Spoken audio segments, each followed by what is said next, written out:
नमस्कार प्रिय बंधुओं, राजहंस की गाथा श्रृंखला में शंकर गाथा की एक नई कड़ी लेकर एक बार मैं आपके सामने पुनः उपस्थित हूँ। पिछले प्रकरण में हमने पद्मपाद के ग्रंथ रत्न पंचपादिका के जलने और भस्मीभूत होने की कथा सुनी थी। आज जिस प्रकरण को मैं आपके लिए लेकर आई हूँ वो आदि शंकराचार्य से सीधे जुड़ा हुआ है। पूर्व आख्यानों का स्मरण कराना चाहूंगी आपको और याद दिलाना चाहूंगी कि जब शंकराचार्य छोटे से बालक थे, केवल 8 वर्ष के थे, तब उन्होंने संन्यास ले लिया था।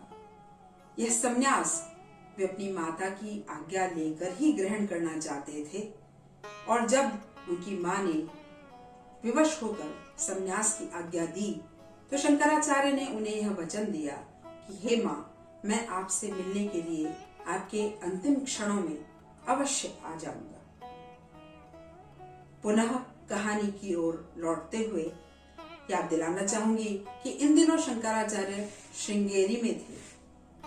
श्रृंगेरी में उन्हें सहसा अपना वह वचन याद आया।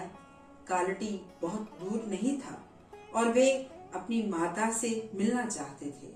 प्रबल इच्छा हुई, मन में यह विचार भी आया कि कहीं माँ अंतिम क्षणों में ना हो, वे मुझे स्मरण न कर रही हो कहीं।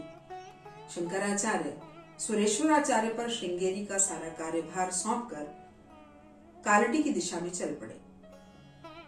जब घर पहुंचे तो सचमुच माँ मृत्युशैया पर थी। शंकराचार्य को देखकर वे भाव विभोर हो गईं।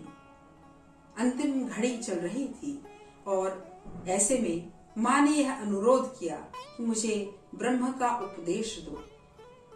हम सभी जानते हैं कि शंकराचार्य ने आजीवन अद्वैत वेदांत के मत का प्रचार और प्रसार किया, अतः स्वाभाविक रूप से वे अद्वैत वेदांत का अपना उपदेश देने लगे। परंतु माँ ईश्वर का सगुण रूप देखना चाहती थी, इसलिए शंकराचार्य ने शिव का स्मरण किया। कहते हैं कि इस समय ही उन्होंने शिव भुजंग प्रयात स्तोत्र गाया था। यह भी कहा जाता है कि इस समय शिव अपने गण और भूत आदि के साथ वहां पर प्रकट हो गए, परंतु माँ उस भयावह मुद्रा और उनके उस भयंकर रूप को देखकर घबरा गई। उन्होंने शंकर से कहा कि मुझे ईश्वर का यह भयावह रूप मत दिखाओ, मैं उनका सौम्य रूप देखना चाहती हूँ। शंकराचार्य ने शिव से अनुरोध किया कि कृपया वे गण आदि के साथ लौट जाएं। फिर उन्होंने विष्णु भुजंग प्रयात स्तोत्र गाया और ऐसा माना जाता है कि उस समय विष्णु अपने वाहन गरुड़ पर सवार होकर माँ के सामने आकर प्रकट हो गए। विष्णु के सौम्य स्वरूप को देखते देखते माँ के प्राण निकल गए। माँ के प्राण पखेरु उड़ जाने के पश्चात शंकराचार्य की विशेष चिंता थी उनके अंतिम संस्कार की। उन्होंने आसपास के समाज और ब्राह्मण वर्ग से माँ का अंतिम संस्कार करने के लिए सहयोग मांगा, परंतु धार्मिक रीति के अनुसार एक सन्यासी अंतिम संस्कार जैसे कृत्य नहीं कर सकता, अतः सभी विरोध करने लगे। परंतु शंकराचार्य ने तो अपनी माँ को वचन दिया था कि वे ही उनका अंतिम संस्कार करेंगे। इसलिए अपने वचन को निभाने के लिए जब शंकराचार्य कहने लगे तो सभी साथियों ने, आसपास के समाज के लोगों ने उनका साथ छोड़ दिया। सभी अपने घर लौट गए और शंकराचार्य और उनकी मृत माँ अकेली रह गई।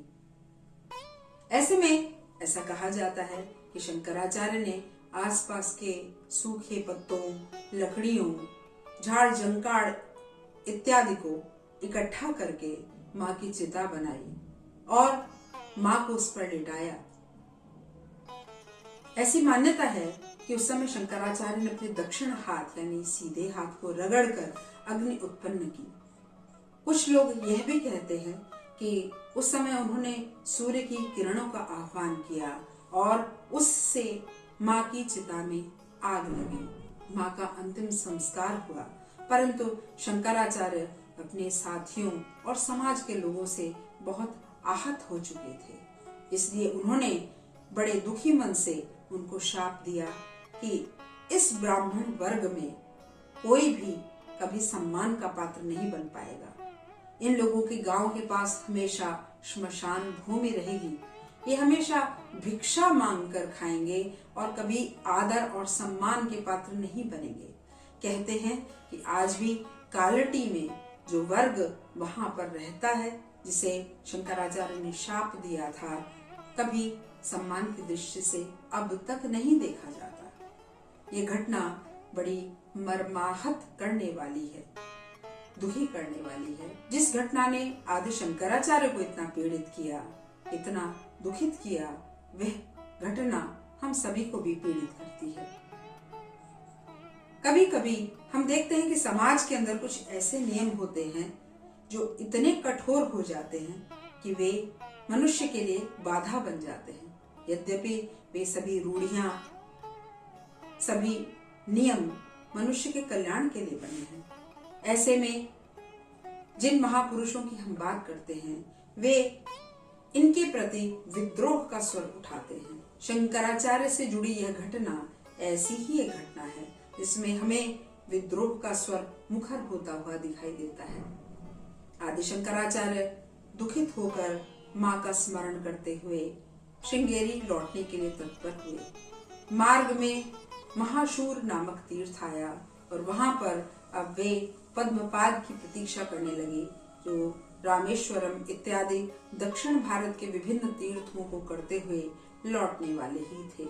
महाशूर पर प्रतीक्षा करते हुए शंकराचार्य से पद्मपाद कब मिले और उन्होंने किस प्रकार पंचपादिका की जलने की अपनी जो घटना है उसको शंकराचार्य के सामने कैसे प्रेषित किया, कैसे समझाया, कैसे रखा, इसके विषय में हम अगली कड़ी में जानेंगे।